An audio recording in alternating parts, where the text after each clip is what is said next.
Welcome back to the PFC podcast. The views and opinions you are about to hear are the speakers and do not necessarily reflect those of anyone else. Now on to the podcast. Welcome back to the PFC podcast. This is Dennis, and tonight I am with Sean McKay. How are you doing? Doing good, Dennis. Awesome. So it's been a hot minute since you were on the podcast last with the confined space rescue. Would you just refresh our memories about you and what you do? Yeah, you bet. That was a pre-COVID. That was right before, I think. Right? Yeah. Screwed up all time and space stuff for me. Yeah. So I'm with Element Rescue. I have a background as a firefighter, paramedic, and a team leader on a SWAT team.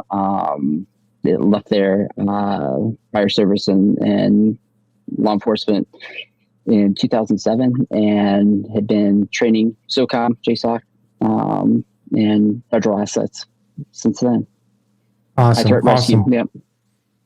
So tonight I want to talk to you about subterranean mobility and rescue, which, if you've heard of places that rhyme with schmaza, is a big deal right now. And it's in all kinds of different environments, civilian and operational.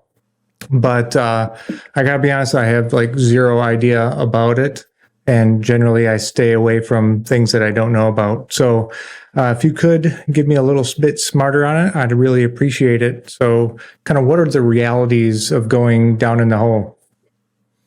Yeah, it's probably one of the more, when you think about whether it is civilian or it is operational, it's probably one of the things that if you've had any experience doing it, should raise a bunch of the hair on the back of your neck. Your spidey senses should hit and be like, this could go south quick without a lot of warning. And with that, I think that no matter how good you are, how often you've trained, you're never going to be good enough. You should never feel comfortable enough until you die or that's no longer potentially a mission set for you. Just as an example, we do a lot of trips with groups from assault climbing teams with the PJs. We're just out in Utah with them in a very exposed canyoneering type of thing. And one of the first things I tell them, which doesn't breed a lot of confidence, but they get it hopefully pretty quick, is I tell them every anchor I build is going to fail. And in that, at the end of that day, when we're all back safe, no anchor failures, I consider it fortunate. But the second that I have that level of hubris or believe that I'm that good, and I've been at this location so many times through the years, and I've done releasable anchors off of things that will never hold your body weight and this and that. The second that I believe my own hype, or I believe that I'm that prepared for that, is the same time that I'm going to miss a small fire that I could prevent because of a level of hubris. And I think a lot of this comes to a peak when you talk about subterranean tunnels and things like that. There's so many variables that can go awry. And when you say that, what is that? If you put that out for anybody who's listening right now, whether they've had hands-on firsthand experience in a tunnel, in a subterranean environment, and you said, okay, get that look. What do you think of when we say subterranean? You have 100 guys, you'll have 100 different thoughts of what their background is, because you never really know. You're going to have something that's kind of maybe you can walk right into mid-mountain type of thing that starts going down before you know it. You're a few hundred feet down. You could have something that you literally have to rappel to get into. That starts off maybe like a kind of a cave entrance, and then kind of starts going horizontal with your ups and downs, with water, with you going under, and then it turns into confined space. The variables are really endless. And so with that, you've almost got to not make any predictions on what you're going to have. And you and I discussed before with some of the technology that's coming out with contracts and things like that within SOCOM to be able to get certain fidelity through the use of drones, even external drones with penetration capabilities, to get some of that landscape depths and things like that, to give you a general idea of what you may encounter. But really, it's really important to kind of go in not trying to predict anything.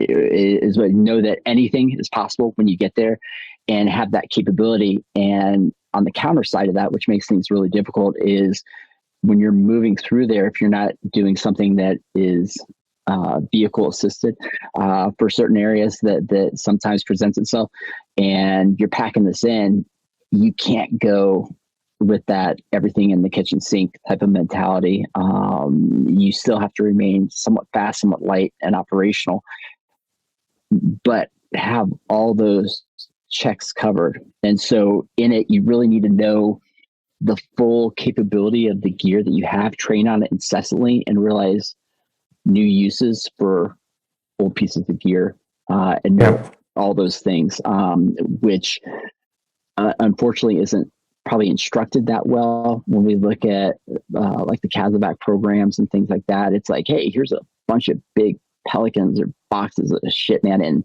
and here you go. And then people are like, oh, look, I have lift bags. That's, if I need to lift anything, it's a lift bag. Here's my Homatro. If I need to cut or spread a vehicle, that sounds about right. Then that's what will be my vehicle, my grinder, vehicle. Sawzall, yeah, I guess some other, but mainly just cutting some shit on a vehicle, maybe a post, B post. When in reality, you can lift psychotically heavy things with nothing but a high lift jack that's on your mobility kit, and you do it way faster and way quicker, because you're never, you look at it, you're like, well, a high lift jack is a 4,800 pound, lift capability. Well, you're never lifting the whole thing. Right. You're cribbing and you're lifting an edge. And you're cribbing, you're lifting an edge. And so at no point are you even coming close to maxing this out, and you'd be amazed at the weight of some objects. We have done nothing but literally get a purchase point with the Homatro, right? If it's on the dirt, we're going to put some wood under there so it doesn't sink down into the dirt and not lift, right? Hit that Homatro, get a purchase point where I can get a rescue high lift jack, the first responder high lift jack in there, and you're done before somebody's even got their bags hooked up to the air yet.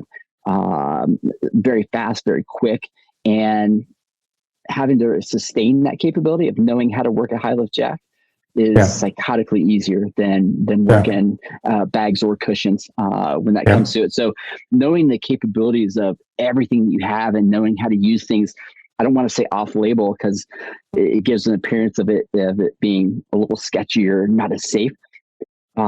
Which is not the case, especially like with the high lifts and things like that.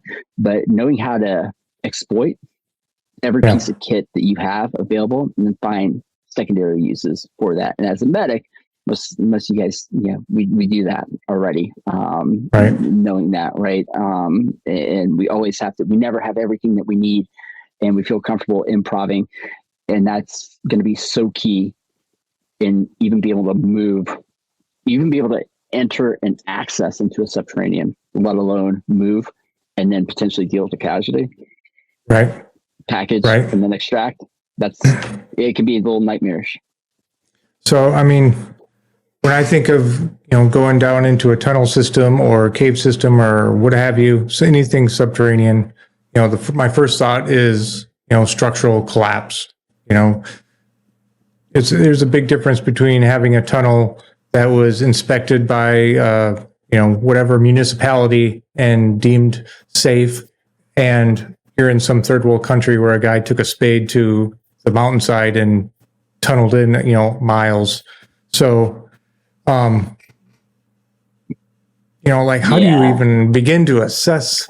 So, to be honest with you, it goes a little bit deeper, and with that, we're known for kind of doing rescue very differently than a lot of other groups, and doing what on the surface may seem like, oh, dude, like that's super sketchy, until we show them the nonlinear science of how safe it actually is with it. And we're able to do that because if we would do nothing but, study what any book has ever written on vertical stuff or collapse stuff or whatever, we're going to be just as good as whoever wrote that book, who's probably maybe not that awesome, maybe awesome in one context, but not the context we're talking about from an operational standpoint, right? If we had every asset in the world known to man and we have unlimited fire trucks to bring in, right? Yeah, maybe that would suffice, but that's not the case. And so you kind of got to know the rules, the principles, those key forged principles of what is required, and figure out how you can make that happen. It's a very complex problem, but we can't bring complexity into complexity and expect ourselves to thrive. We're going to fail every single time. And so being able to simplify those areas that we can simplify and go after that is absolutely key. So when we look at it, what helps us out to be able to do those things that people are like, dude, I thought that would be impossible to do or whatever, is one, we tinker. Yeah. Right. We tinker so nobody gets hurt, but I don't know, man, can we lift this, 30,000 pound thing that has a mannequin under it? Like, what if we only had a high lift jack? Like, what would we do then? Like, let's just see. Sure. And from that, you learn, okay, yes, this sucked. This was the problem. But what if we were able to raise it with the Helmatra? What if we were able to literally just use a lever and a fulcrum from parts of the collapsed building to get it up far enough? And then all of a sudden it becomes like, I always tell people, like, I take what I do really serious. I don't take myself serious. So when we're trying to solve a problem, I'll fail 100 times in front of you. But it's like that 101st time that becomes like a multi-cam panty remover. You're like, oh my God, I don't even know how that worked. Like, let's try it again. But tinkering is really important to be able to always be pushing yourself and training and taking stuff away. And that produces an anabolic response by adding stressors, taking stuff away, than just doing what we always do. Hey, what do? We always lift that thing up with these bags. I don't know. Let's just do that. That's very catabolic, right? What's the chances you ever having to run into that exact thing? Like 1,000,000 to 1. It's never going to happen. Right. So always trying to exploit every piece of equipment that you may have on target or on scene is vital. So for us, knowing material science and these is what allows us to understand that interaction, where a lot of people don't go into that because it's boring and I've got ADHD and I don't sleep. So I got nothing else to do. And so that's really what helps keep a lot of things that we can push innovation. And in that type of thing, I could say one of the biggest things anybody could do is literally just pull up the freaking geology. Yeah. Okay. That's it. So when you're seeing things that are granite, you're seeing versus sandstone, or you're seeing shale, like problematic. You're going to have certain geology that's going to lend itself to not being awesome with weight bearing the further down you go, with a higher potential for collapse. You're going to have certain areas that have underground aquifers and things like that are going to keep things moist and soft and problematic in certain areas that you got to be really cautious of. And then how do we plan up against that? And in the end, right, any piece of equipment you should have, right, we should always run it through that, primary, alternate, contingency, emergency type of thing of what can I do if I start seeing this piece collapse or that piece collapse, or I start hearing stuff drop into the water behind me and it's like, crap, my egress is going away. But to be honest with you, and I'm not saying go get your PhD in geology. I'm saying just know a little and look it up. When you pull that up for those areas that you're going into, is probably one of the most vital things that you can do to help yourself out, even if you got to dig yourself out. Right. Just being observant as you're entering in. You see cracks, loose material. It's probably a good indicator that this is not at least this particular spot is not super stable. Exactly. Cool. And you just know the properties of that rock or the formation, the dirt and things in that area. I was just out with on the West Coast, and those anchors that we're building out in San Diego with NSW. very different than around here. You know, that red clay, love that red clay. Yeah. I mean, that's some thick ass stuff. I mean, I can just put a knife in the ground, flow pitch it, and I can send 2 people off on that thing as an anchor. Gonna have to be a little bit more inventive when you're rappelling off into the Pacific Ocean or something like that on that sand. And so just knowing that the general behavior and always predict for it's not going to be how you want it. That sand is not going to be hard packed. That it's going to be it's going to be flaying around. There's going to be shale around. There's going to be this and that. That's just going to clump off underneath you. It is huge, and just plan for that worst case contingency, if you will. But to be honest with you, geology plays a huge role in that. And a lot of the videos and a lot of the AERs that we work with people on when they've done subterranean work, that's whether it's tunnels or it's just like subterranean obstacle course, some of these things look at, it end up being right off the bat. We can kind of look at that before the video even goes into that area, and be able to tell what that behavior is pretty rapidly and what you can expect to go wrong, if it will, fairly rapidly, just from a geology standpoint. Okay. Yeah, perfect. What about things like visibility? Now, you have, civilian rescue. You can bring in as much lights and power as you possibly can squeeze down that hole. Some different environments, you probably don't want to shine a flashlight. So, how do you even handle that situation? Right. Yeah. And you obviously, we talked about before too, there's certain environments that don't lend itself well to night vision.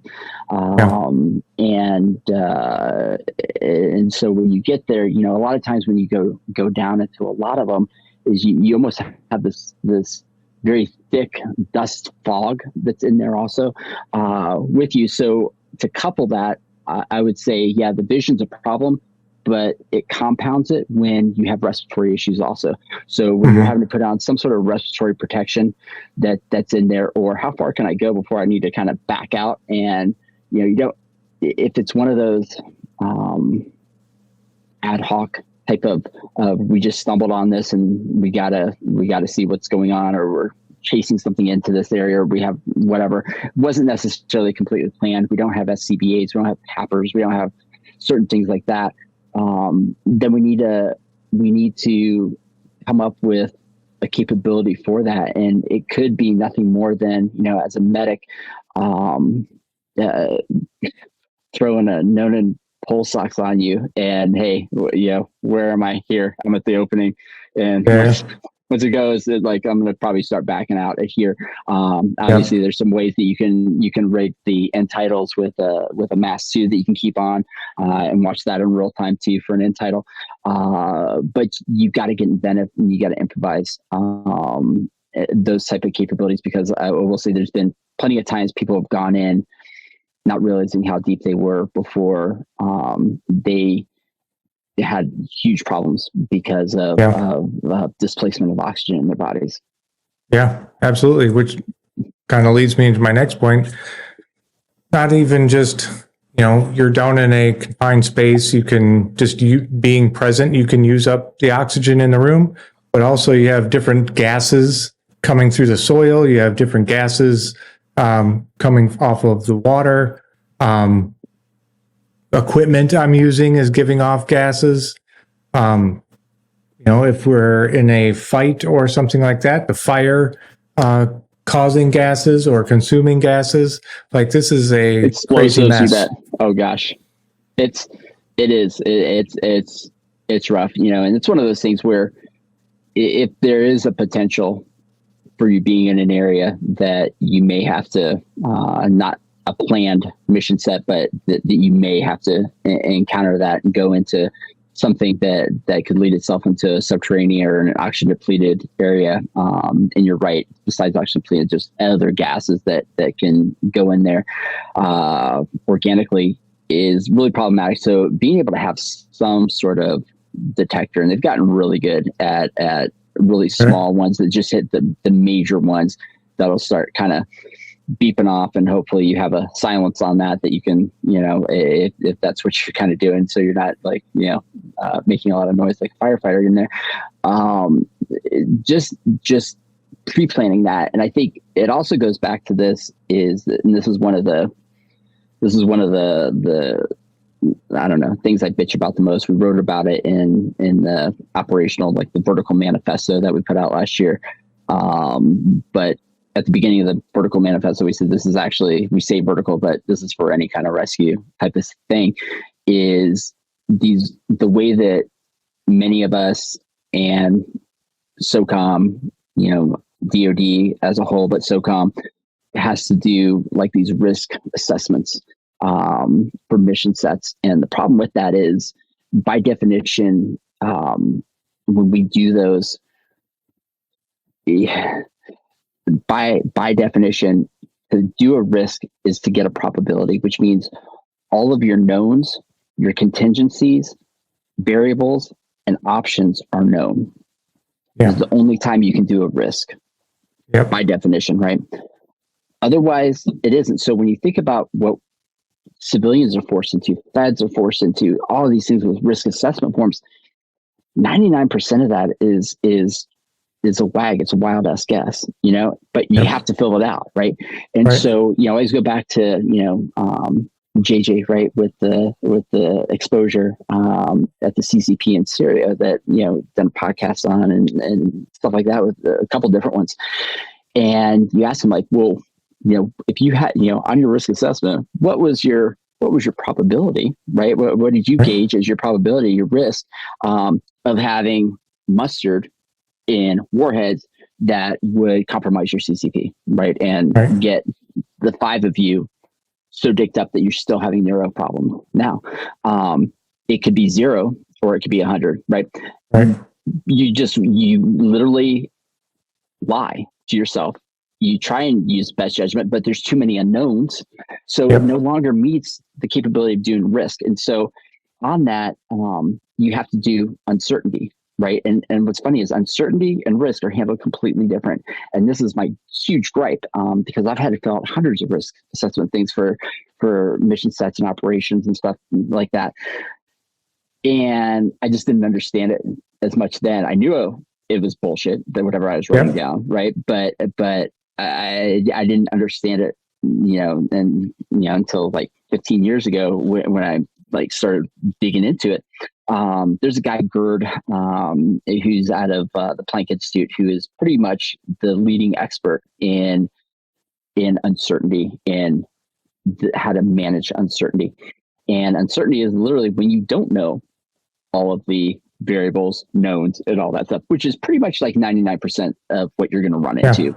Whether sounds you're like life to me. That's pretty much life. You're exactly correct. And so what's interesting though is there's heuristics, and I'm not going. Let's not go to like Daniel Kahneman and Tversky battling other people about the negativity of heuristics. And this is deliberate heuristics. They're well thought out. And as a medic, what's funny is we use heuristics a lot more than we think we do. And I can tell you, anybody that's an EMT or a medic, it knows one heuristic right off the bat that I can't even finish before people will finish it for me, is, okay, any female between the ages of 13, and these ages change sometimes, 13 to 42 with abdominal pain is an ectopic until proven otherwise, right? That's a heuristic, right? So you're always going that worst case scenario. But if we're JJ then, and we've talked about this a bunch, is, okay, like what's the chance of it? Who knows, dude? Like we don't know. So it's uncertain. So let's just say this, from the most covert presentation of mustard to the most heinous looking textbook version, if you've got a blister, you're mustard until proven otherwise. Yep. Right. That's a heuristic. Right. And so we're going to have to learn to deal with reality. So even if you got to fill out stuff on a risk within your team, understand how to mitigate uncertainty. And I'll drop some cheat sheets off that I have that'll have some stuff on that Gerd wrote. He's brilliant. He's got some great books. But he's really that leading expert in the world on dealing with uncertainty and separating that. And what's funny is you're like, well, it's probably a new thing. That's why the military or the civilian side, that runs higher risk, high consequence type things haven't caught on to this. That's not the case. It was first written by this guy, Frank, is his last name, Frank, in 1924. So it's been out since 1924, Dennis, right? So it's funny, right? That like we've known uncertainty and risk cannot be handled the same way. And so out of that, I think I found that very helpful for even when you do a trip out to Italy with a climbing team or Utah or anything. That's how we do our plans is based on those, and it becomes second nature pretty quick on what you have available. And it's going to come automatic to you guys, because even if you didn't do that in your pre-planning, you're doing it ad hoc in the problem. And so once you have a framework of how to operate that thing, it presents itself and makes things a lot clearer. So going all the way back around to what you're saying, and with that is, I think getting a good, accurate assessment of all the variables, and when those variables intertwine of what could go wrong, that planning is so freaking critical. And we can't just like take a template and just start marking it down for anything. But when you get into that sub-P, you have so many variables, and we talked about some of them, right? There's a good chance I may have some vertical shit that I got to do in there. Well, what's your rope made out of, right? How does that environmental pathology? So as a whole, let's just call what you're going to deal with in there your environmental pathology, right? It's stuff that can hurt you, right? Whether it's a human shooting at you, whether an explosive going off, whether it's fumes coming off of water with decayed shit in it, and this and that, and what it's bat shit all over the damn place in a cave or whatever the crap may be. And those things that will absolutely kill your equipment, and that's what kind of kills me is when you think about like CBurn type of operations, which is, not just a problem set for this. I've been with Fifth Group and some other groups that have been training on this, that's had that, thrown in their lap, and like, oh, thank you. Can I have another? It's such a hard problem, but if you think about, okay, there's going to be a vertical area that we're doing in this area that potentially has chemical threat in it, which is why I'm wearing an SCBA and in this area. But what's interesting is if you look at the typical ropes and the harnesses that you're wearing, maybe somewhere between 15 to 35 seconds for what we found before your harness is jello. Like, so if you're rappelling, let's say down, you got to make an access and you're going through whatever, some sort of shaft or whatever. And that may be 200 feet down. That means you're only going to fall probably 185 feet at that point. So that's neat. And that could be your harness, or it could be your anchor that's up there, because most of it's going to be webbing, which will deteriorate. The same thing. Polyester, same nylon polyester, which is that, right? We can get more voodoo with some of our fibers and things like that and ropes, but it doesn't really matter if your anchor gives out of your harness, because it's you're fast roping on an 8 mm is not a thing, and you're going to splat and crater hard. So the material science of what you're even taking in with you becomes very critical. So the aid bags that you're going in, and is your stuff that, did you go through and take the time and use 5 mm, which is good for chem, it's good for salt water and stuff like that, to vacuum seal those things in there? Is your shit just going to get super saturated because you threw your aid bag on and went in? So much of that is prep. If you can think worst case scenario, left to bang, is what's going to save a lot of that heartache. So geology, it's the potential for a collapse. What do you have to potentially start digging your way back out, digging your way into, right? Which has happened in a couple situations, right? A couple PJs you can talk to that'll tell you how fun that is digging into to make access.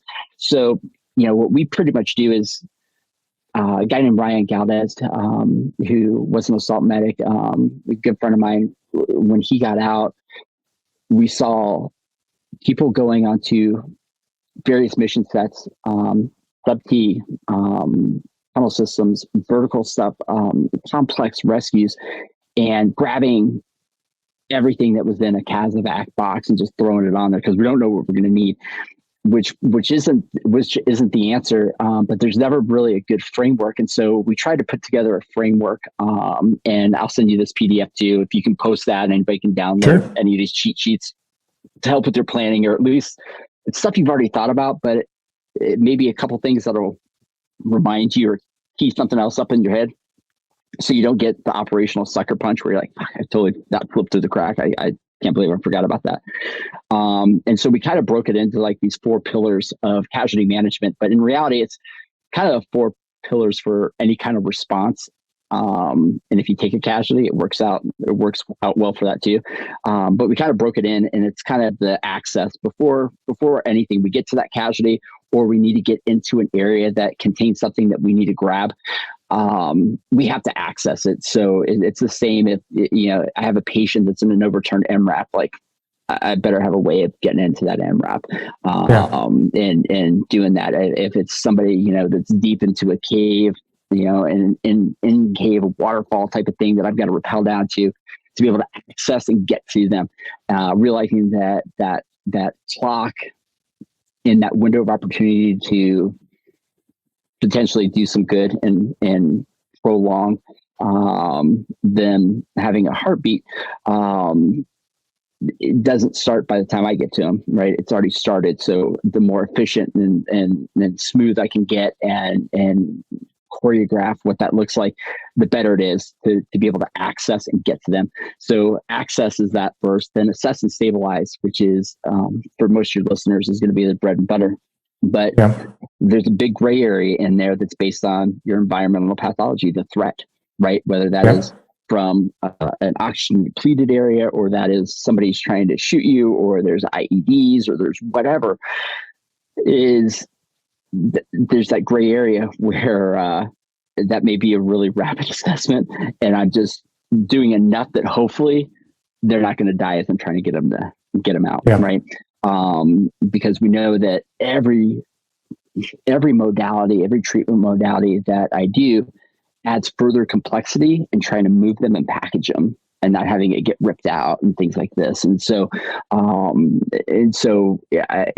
may have all the time in the world with no threat, and I can do everything I wanted to, or you're going to be really monitoring that patient. And it's those things that a little bit of cheats come in handy. I don't even have my background here, but like I got these like glow tapes on the ends of my windlass on these casts, and people are like, so you can see it? And I'm like, no, not so I can see it, but it's so if I'm coming down a vertical plane or I'm moving a casualty through a confined area, I know how that sits.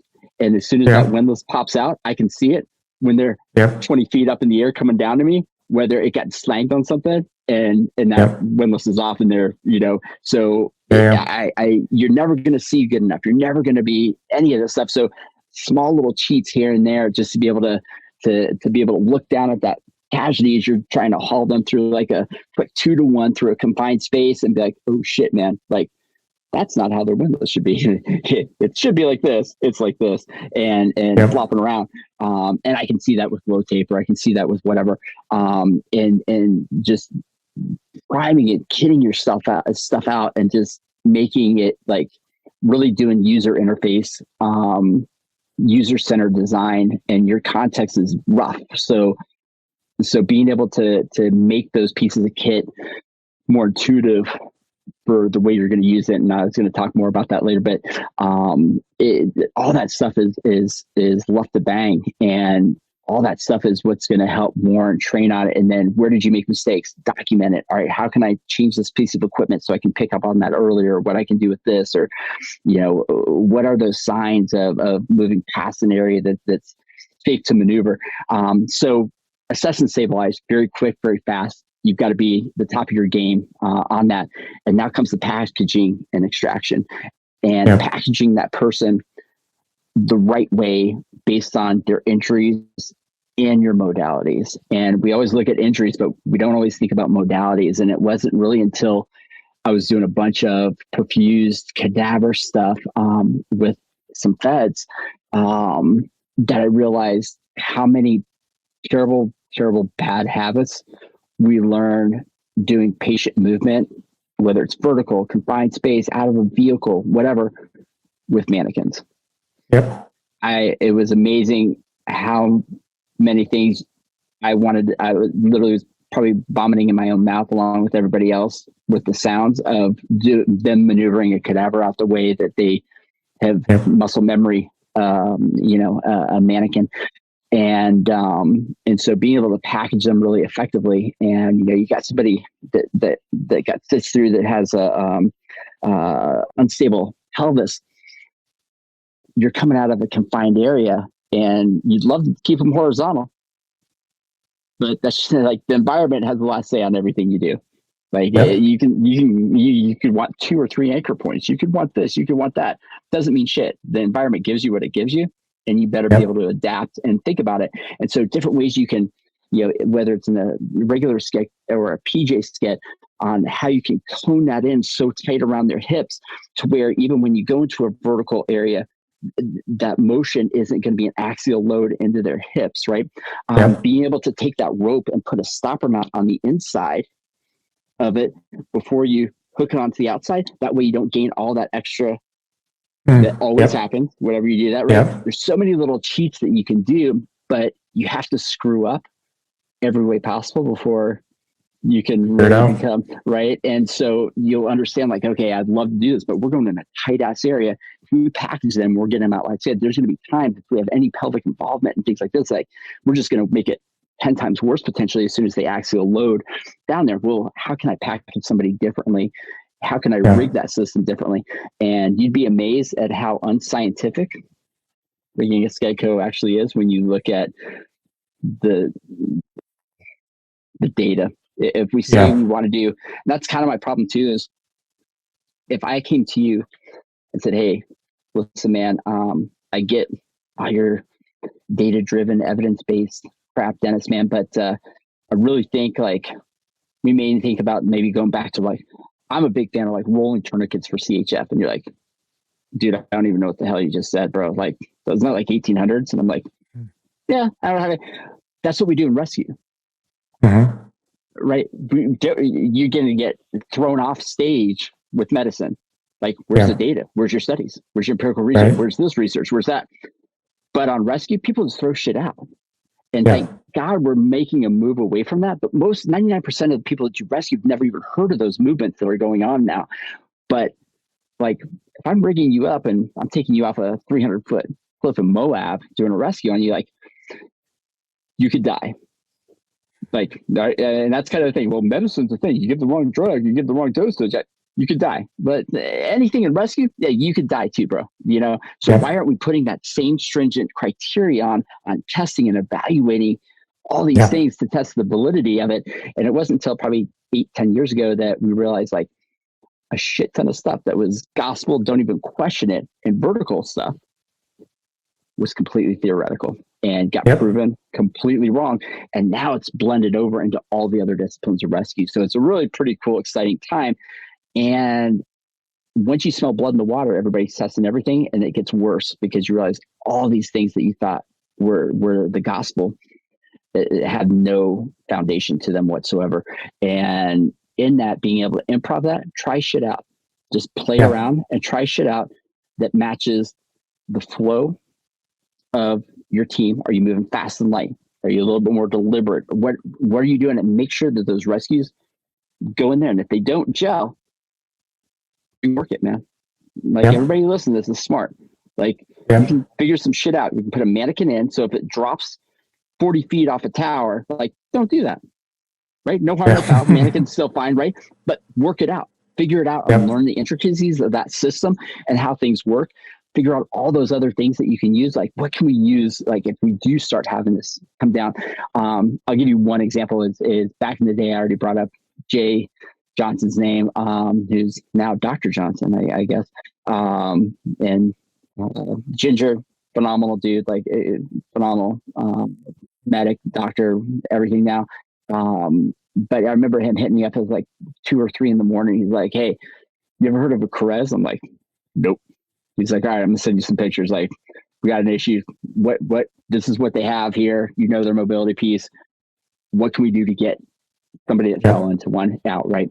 And at that point, there were some houses that were being built over some holes. Dudes going in under an NVG, kicking a door, going and falling. And so one of those things is we came up with some ad hoc things, but we ended up finding these Paratechnics, these gold struts. These struts hold up like psychotically huge buildings. It holds up like load-bearing walls and collapse things or whatever. They make them and they're really quick to put up, and they make one that fits in your just in any trailer hitch. Boom, put it up, and it's a gin pull, right? A single pull.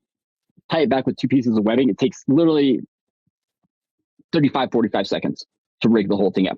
Extend it. That's it. Tie it back. Send it down. You got a high anchor. You can go right over. Bring them right up. Boom. And it takes 45 seconds of prep time. You train on it once every 3 years and you aren't going to forget it. Like, it's that easy to do.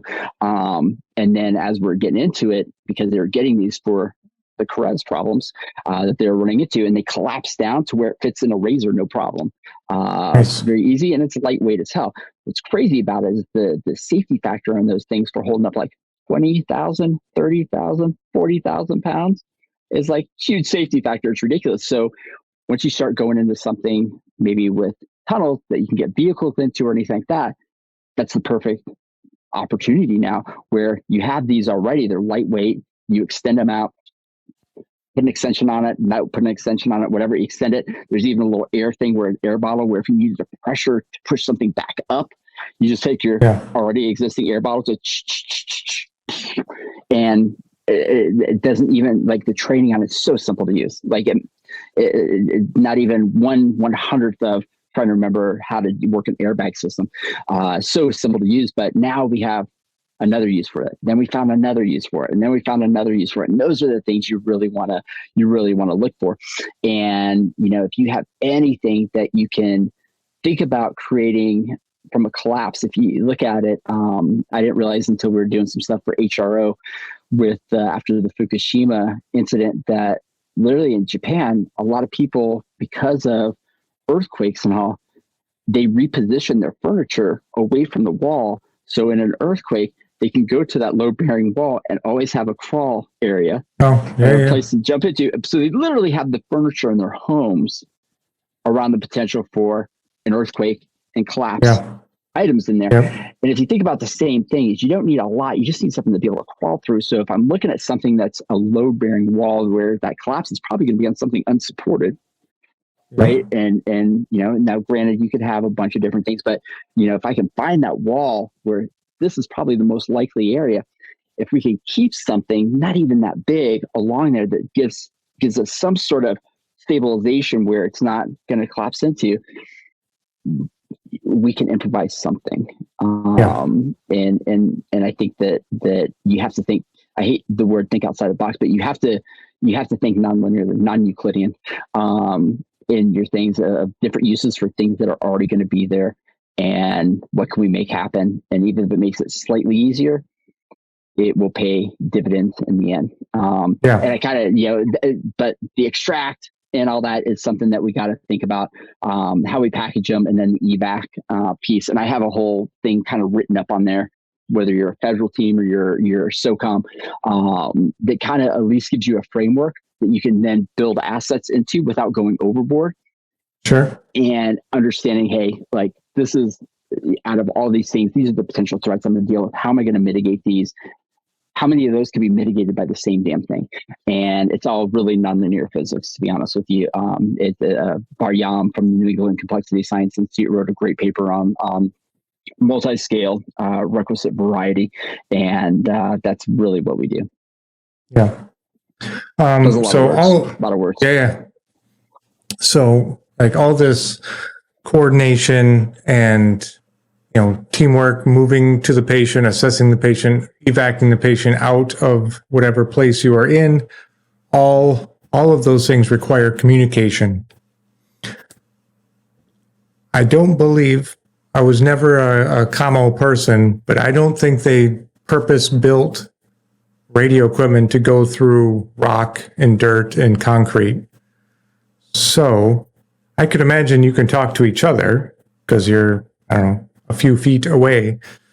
But how do you talk to topside when you're like, I need those extendable poles. I need this type of gear that was either unplanned for, that we didn't think was going to happen, but now we need it, or it was too big for us to get into at the moment.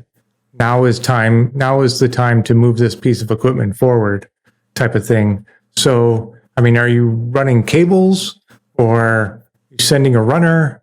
I would have to say interpretive dance. I would just do interpretive dance. Yeah, that's it. No, that's nothing in this. As I think you, all your listeners are rapidly seeing, is like there is no easy solution to anything in here. Yeah. And what's crazy is we talked before, seeing vision, right? My MVG is not working great in here. I don't want to use white light.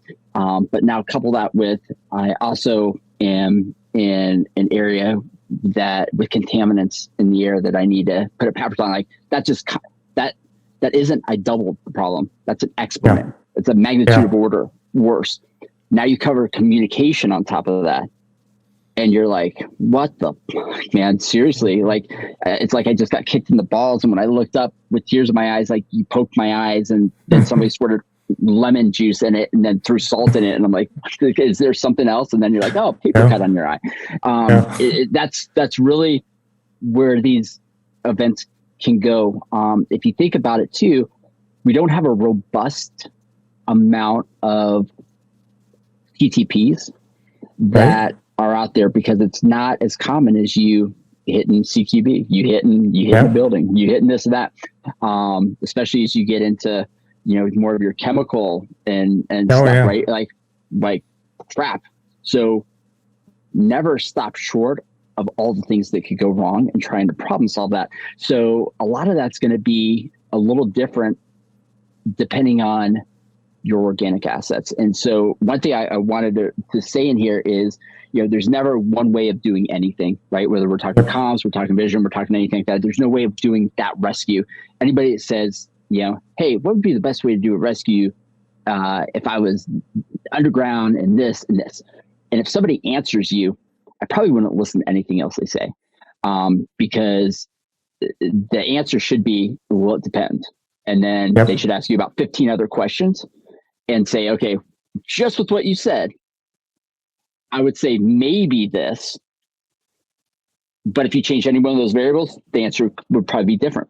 And that's the nonlinear complex problem that you are putting yourselves into.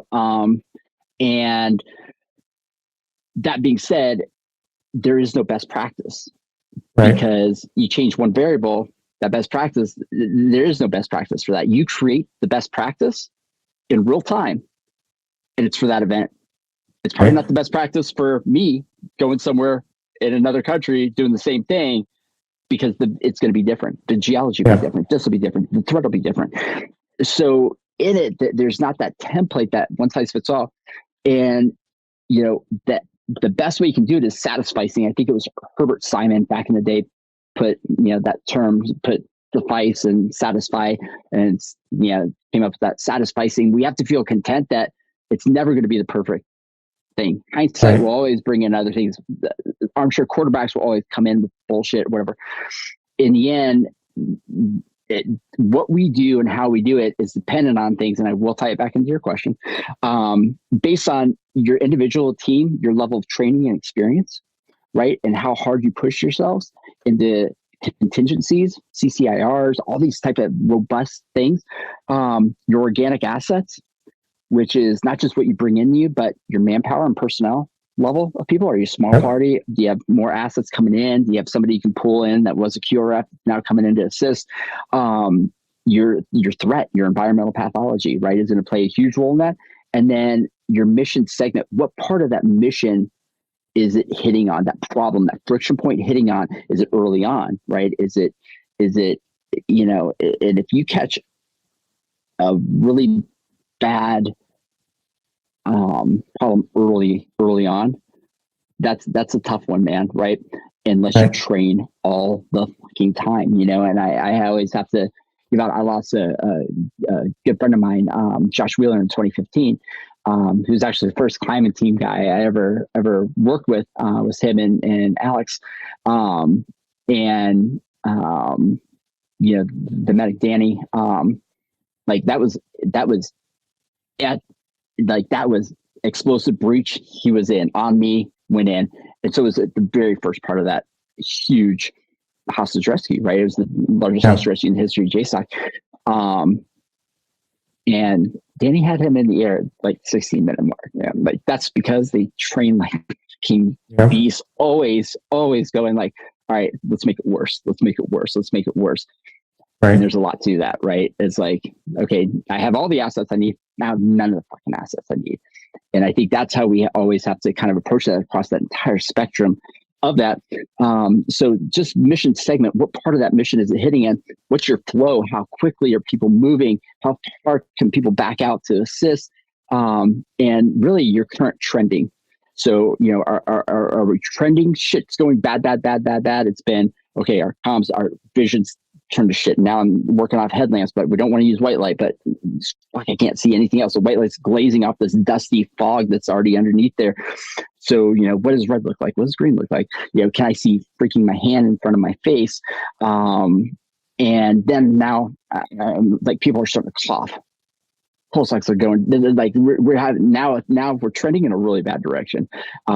So those solutions are going to be much more hasty, with a primary of like, we're going to like, that's the CCI, like the mission now is not the mission. Now the mission is to get everybody out type of thing.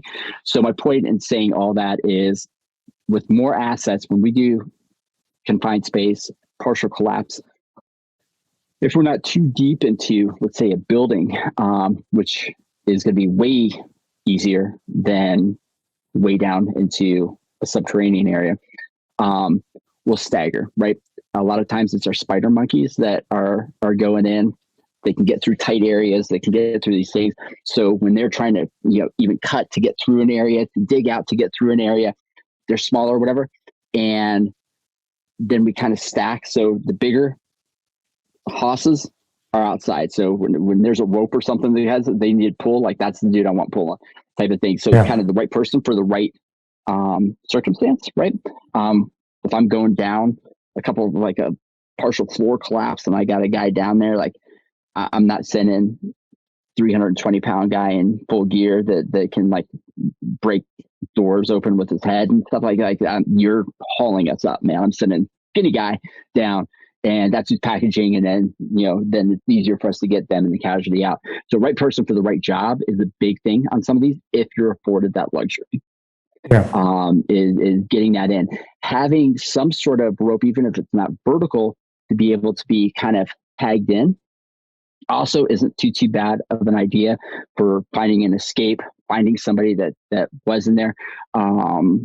But from a communication standpoint, a lot of times having those people that are within some sort of yelling distance, or if we're close enough that we can hit to here around that corner and outside, is probably worst case scenario, something that you have to consider where you're going to stage assets. And those assets are, if you're bringing somebody out of that area, it's going to be one of those cases, man, where by the time you get them to this position, like you could very well be fucking done, man.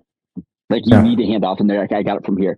And we saw that right in Thailand, right? In the cave rescue also, where it was a handoff piggyback type of exfil staged approach. That's it. Thinking you're going to be the one that has them from in there through all the, literally a casualty extraction obstacle course. Is what it's going to feel like. And a lot of times, you know, I always tell people, you know, whether when I'm moving somebody through a confined space, a lot of times it's really tight, especially when you're dealing with kit and shit like this. It's like, when can you ditch kit to, right? There's a time where you're like, it's almost more hazardous to keep your plates on, to keep certain things on than and the potential for getting it snagged and stuck on things is huge, especially in a collapse situation, man. And the way that some of these places are put together is crazy. But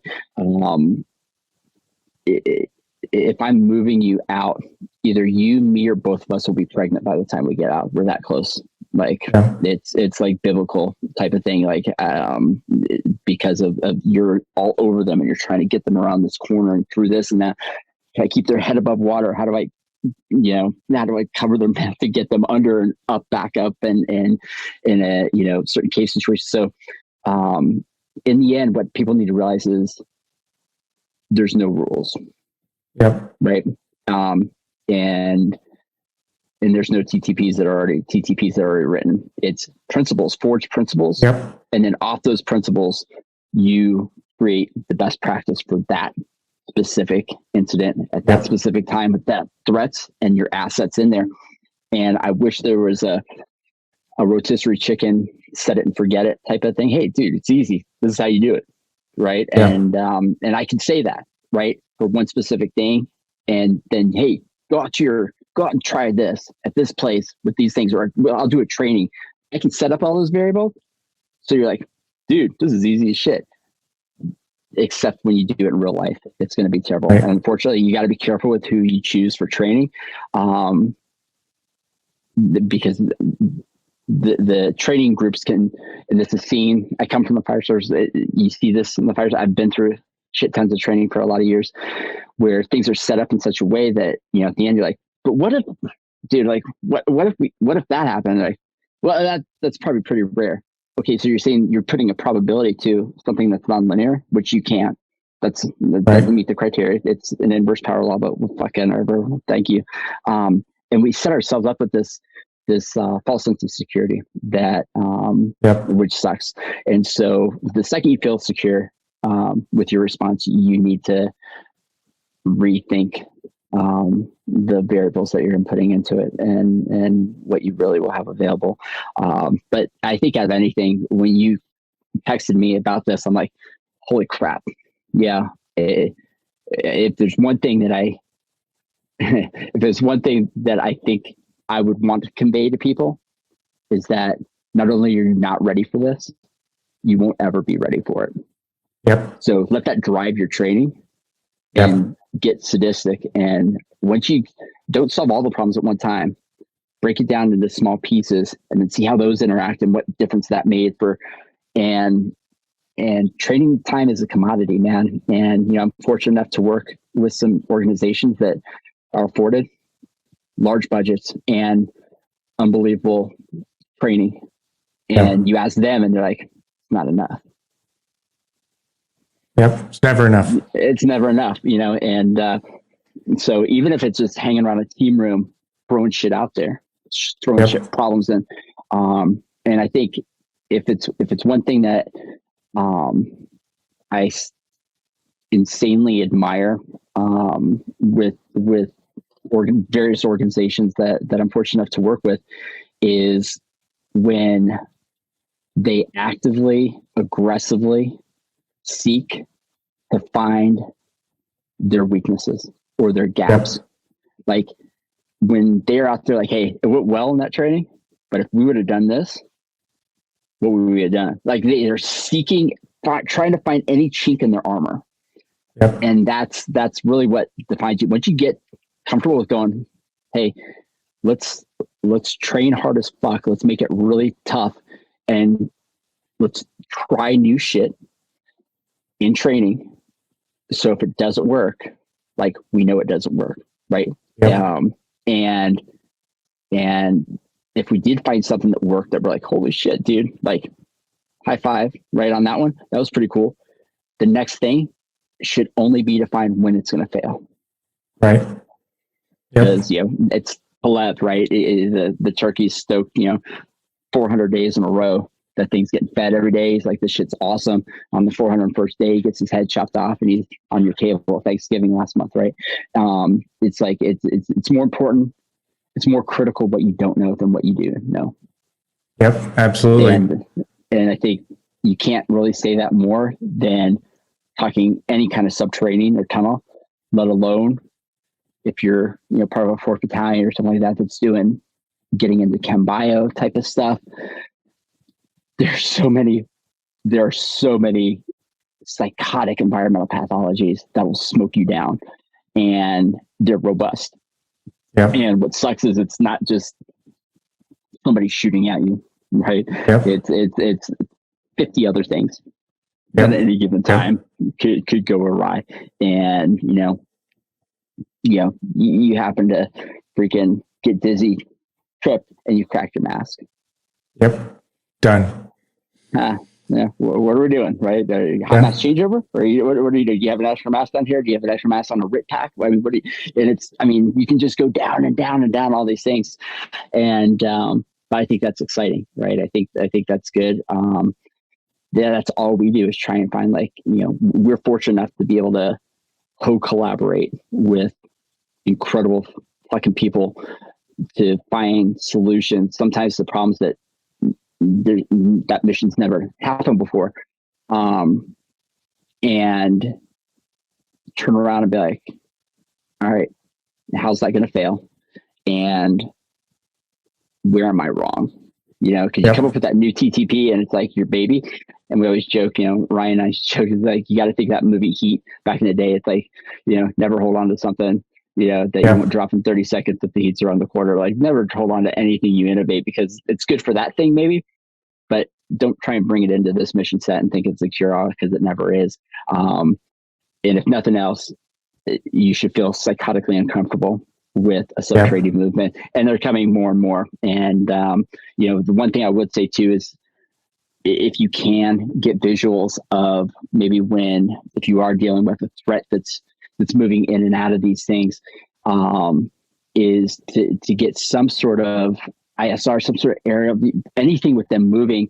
Because what's interesting is there's in a couple countries, it's very common to where there'll be holes dug down periodically, and Lexan, literally like a Lexan polycarbonate type of thing on the outside that gets covered up, but it's in there when they're working, so they have natural light that's going. And just remember, like, any of those things you pass, it's going to be an exfil. Like, that's a QRF. Like, hey, if we're this far in, you're going to go move that, dig that thing out, push that aside, drop a rope down, set up an anchor off your razor, whatever, and just remember, anything that you see that's displaced up there, you're going to see it dug out a little bit.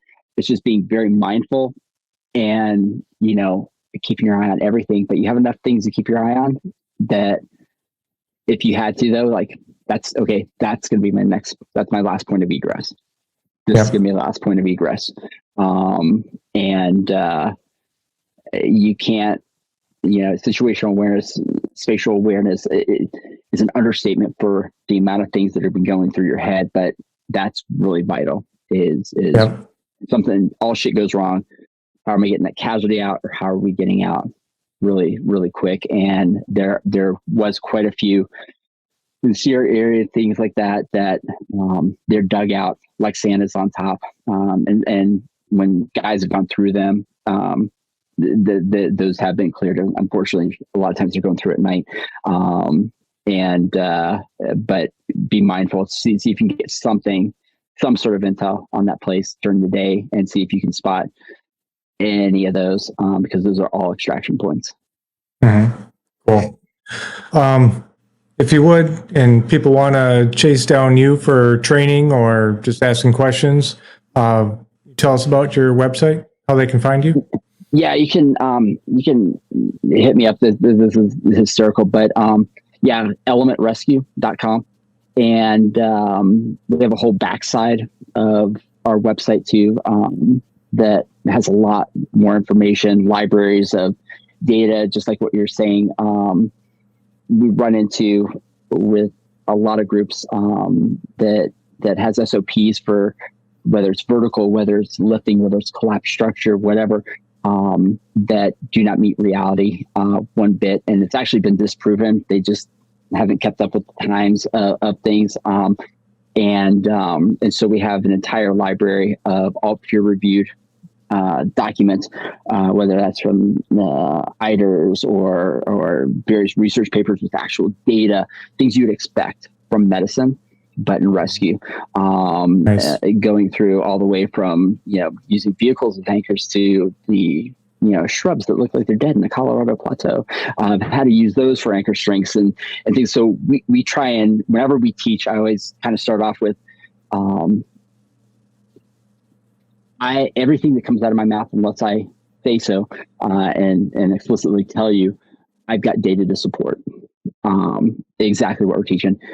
If I don't, I will tell you, and I will tell you if we get to that point where we're talking about that, then I will tell you when we've used it and where specifically we have not used it, under what circumstances, that I'd be cautious of until that data is out there. Because I'd much rather everything in rescue, I think is maybe like back in the day, like with ditch medicine type of stuff, like with the old tampons and it's all opinion. And that's really a big thing in rescue, is it's all opinion. So I don't want you to argue with me. I want you to argue with data and science. Yep. Like, hey, you buy whatever you think, man, that's cool. But like, you're not getting shitty with me. You're getting shitty with research. Yeah. And that's kind of the way I prefer to do that. And it allows us to push limits, to do things that people are like, holy shit, man, like I never knew we could even do this.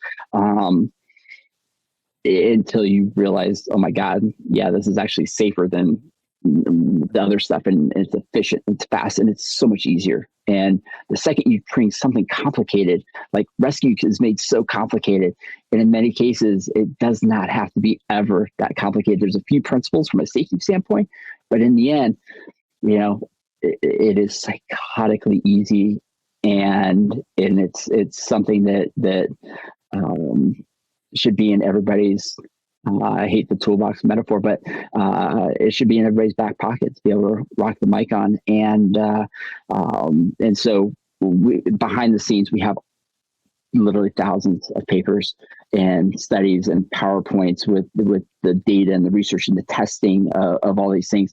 And some of them are pretty surprising, and some of them kind of make sense, but it's an asset for anybody that needs them, especially if they're fighting with command. Yeah. And that's what I love is, I'm not like,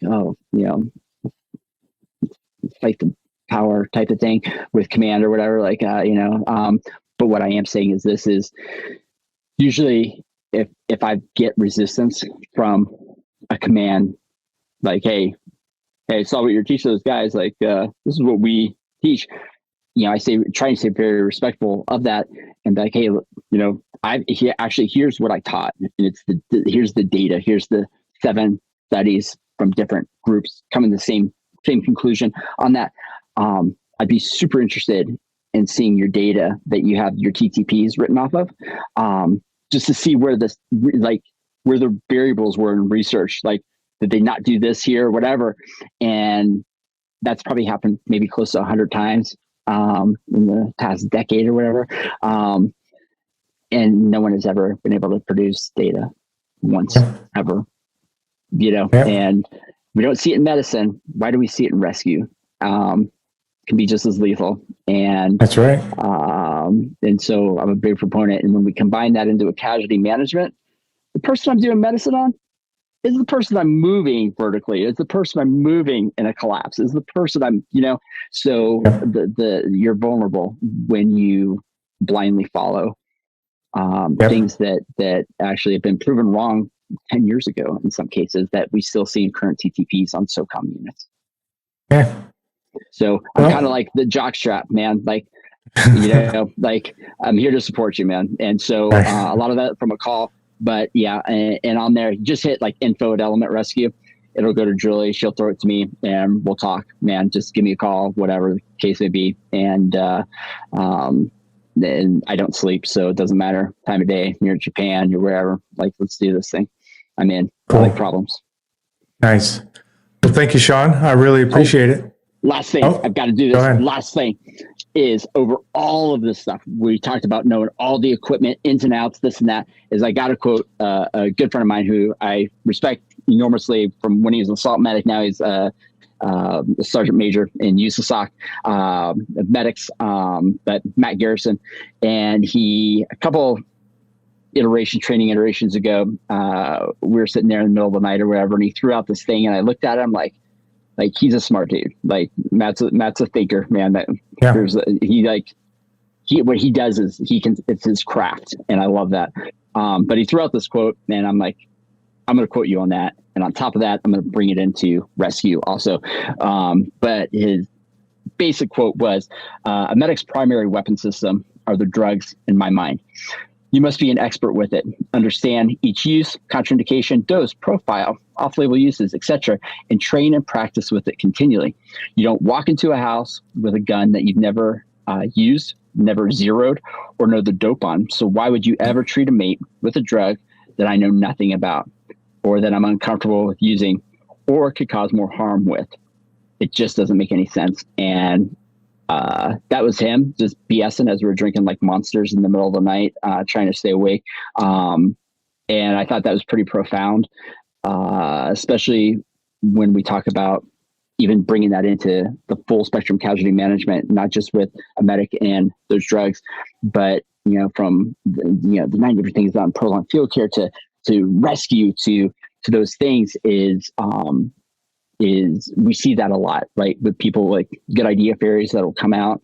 And I get that, man, you're improving, you got nothing, basically, ghetto kids, man, skateboarding, dirty ghetto kids, like came from nothing.